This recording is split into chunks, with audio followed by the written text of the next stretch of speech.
আল্লাহ রাসূল সাল্লাল্লাহু আলাইহি ওয়াসাল্লাম বলেছে, মান সালাকা তরিকান ইয়ালতামিসু ফীহি ইলমা, যে ব্যক্তি জ্ঞান অর্জনের জন্য পথ চলতে শুরু করলো, সাহহালাল্লাহু লাহু তরিকান ইলাল জান্নাহ, আল্লাহ তার জন্য জান্নাতের পথকে সহজ করে দেবে।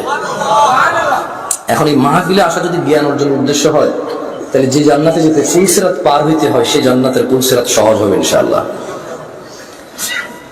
যদি আজকের এই উপস্থিতি আপনার ইলম অর্জনের উদ্দেশ্য হয়, তবে যেই জান্নাতে না গেলে জাহান্নামে প্রবেশ করতে হবে, অন্য কোনো অপশন নাই, সেই জান্নাতের পথ সহজ হবে।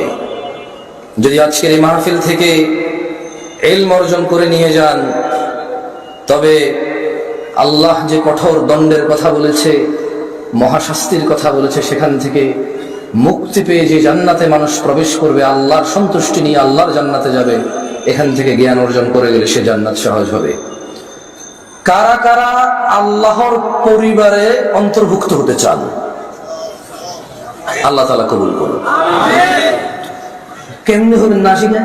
এমনি হয়ে যাবে কবুল। বলেন কেমনে হবেন আল্লাহর পরিবার? না না, লাম ইয়ালিদ ওয়া লাম ইউলাদ, আল্লাহ কাউকে জন্ম দেয়নি, জন্ম নেয়নি। ওয়া লাম ইয়াকুল লাহু কুফুয়ান আহাদ, ওনার সমতুল্য কিচ্ছু নাই। কিন্তু এর মধ্যে উনি এই পৃথিবীতে মানুষের মধ্যে কিছু মানুষকে ওনার পরিবার বলছে, সুবহানাল্লাহ।